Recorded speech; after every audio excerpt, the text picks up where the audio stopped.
वालेकुम दोस्तों की हाल चाल है जनाब। तुसी वेखदे पे गुलाम अहमद टीवी ते मैं तुहाडा मेजबान हाजी गुलाम मोहम्मद। दोस्तों सब तो पहले अपने चैनल नूं करना है सबसक्राइब ते नाल लगे बेल दे बटन करना है क्लिक ताकि साडी अच्छी ते बेहतरीन नवी वीडियो दा नोटिफिकेशन हमेशा ही तरह वीरा भरावां नूं मिलदा रहे। सब तो पहले आज जनाब एक पहला झोटी सूई सोई अल्लाह दे फजलो करम नाल, बाकी झोटी जनाब नीली दा तोहफा अल्लाह दे फजलो करम नाल। झोटी दा कद चंगा लाम चंगी, बाकी जनाब सोहना थण माशाअल्लाह, कुन्नी कौड़ी का निशान माशाअल्लाह चारे कसे। बाकी जनाब मेरे कैमरे नजर है, भरावां ने तसल्ली करनी है। मेरा कैमरामैन अपने कैमरे नजर नाल चार शेरे जनाब मझ तसल्ली नाल विखावेगा। पहला सुआ सुई है, सुई सुई जनाब मगर कट्टा दुध की गारंटी होगी। बाकी कैमरे नजर है अल्लाह दे फजलो करम नाल। नीली बार के जानवर हमेशा गुलाम अहमद टीवी ते अल्लाह दे फजलो करम नाल मिलते ने ते बाकी जनाब लेने देने हमेशा ही तरह मुकद्दर होंदे ने। माशाअल्लाह सोहना थण माशाअल्लाह अच्छा लिबास। बाकी जनाब खुर चारे कसे मझ दी गाड़ी पिछाड़ी कैमरे नजर है। चार शेरे जनाब मेरा कैमरामैन तसल्ली नाल विखा रहा है ते भरावां ने तसल्ली करनी है। बाकी जनाब सारियां गल्लां मालिक तो साझियां लवांगे। अस्सलाम वालेकुम जी। वालेकुम अस्सलाम जी। भाई इमरान की हाल है? अल्लाह पाक दे करम भाईजान। मैं सूई नूं कितने दिन हो गए? आज पंजवां दिन सूई नूं जी। आज चोटी नूं सूई नूं पंजवां दिन जी। ते मगर कट्टा? मगर कट्टा जी। अच्छा मगर कट्टा है। हां जी। भाई इमरान सुआ कितना? पहला वार। हां जी। ते सूई नूं अज पंजवां दिन है। हां जी। थण दे विच घाटा वाधा छट्टा फुहारा चुआई च माशाअल्लाह इंशाअल्लाह अल्लाह उदी आवाज इंशाअल्लाह ठीक हो गया। हाजिर वक्त जेड़ा दुध करदी पई है, कोई वीर भरा अपने को आ जावे 2 दिन रवे। हां जी। आदि तसल्ली करके। हां जी। दो दसने बाद नहीं दसना।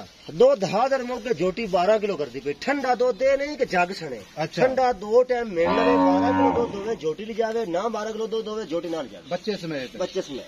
ठीक हो गया। तो सूई नूं अज पंजवां दिन ने इंशाअल्लाह जदों कि क्रॉस कर दी झोटी 16 लीटर दी मालिक हो इंशाअल्लाह। ठीक हो गया। हाजिर वक्त 12 लीटर। बाकी इंशाल्लाह मेला शेला सब छोटी दूध इंशाल्लाह 15 क्रॉस करेगी। ऐसे बंदे कहते हैं 12 लीटर 4 टाइम छोड़ जो 12 लीटर आपस में वार होंगे। तसल्ली कर लवे आप। हां जी अपनी तसल्ली करे। ठीक हो गया। थणा दी भी गारंटी है सोने रंगी तार दा वाधा घाटा आपस में वार होंगे। ठीक हो गया। हुण इहदे ना भाई इमरान हां जी पैसे मंगने जिथे आपां बेचनी है, डिमांड नहीं करनी। तैनूं पता अपने कोल जेड़े भी वीर भरा काला करते ने या अपना कहते ने अच्छा वे झोटी या मझ सन लै दो। हां जी साडी कोशिश हुंदी है कि यस या नो च असीं गल करिए। सही आपा यस नो गल करांगे। इक्को ही गल करदे मुहब्बत प्यार वाली भी अच्छा वे इन्ने दी झोटी 4,60,000 जी फाइनल झोटी दे 4,60,000 साडे आं दी कदर साडे भरावां दी खातर सबर वेला किन्ना करके आए तेरे कोले? 5 लाख में मंगना तो मैं बिरा की कदर की 4,60,000 रुपया। मेहरबानी जनाब जी, लेकिन होर मोहब्बत प्यार कर 10,000 प्यार मोहब्बत बिरा दे आवन दी होर हो गई 4.5 लाख। हां जी ठीक है मेहरबानी। जोटी चास ना करावे अच्छा उथे गई होई महीने बाद जोटी वापस डाल दे। ठीक हो गया। ते थान जेड़ो पसम के मोटा कर एडा मोटा कर से एडा मोटा रसगुल्ले तरह एडा मोटा करेगी इंशाल्लाह। ठीक हो गया। बाकी पहलन 4.5 लाख। हां जी पहलन मोहब्बत प्यार जरूर। कोई जनाब गिले शिकवा नहीं आएगा इंशाल्लाह। इंशाल्लाह जी कोई नहीं। ओ मगर कट्टा पैर धोते हुए मुछ बग्गा। ठीक हो गया। चलो जी कैमरामैन साहब तसल्ली करवा दो। लेने देने हमेशा ही तरह मुकद्दर होंदे ने। सौदा ना नसीब दे 4.5 लाख मुहब्बत प्यार जरूर होगा।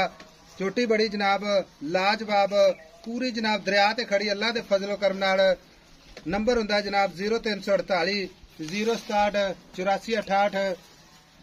यही अपना जनाब कॉल नंबर है, यही अपना व्हाट्सएप नंबर है। मिलांगे जनाब एक अच्छी ते बेहतरीन वीडियो दे नाल। अल्लाह निगहबान। पाकिस्तान जिंदाबाद।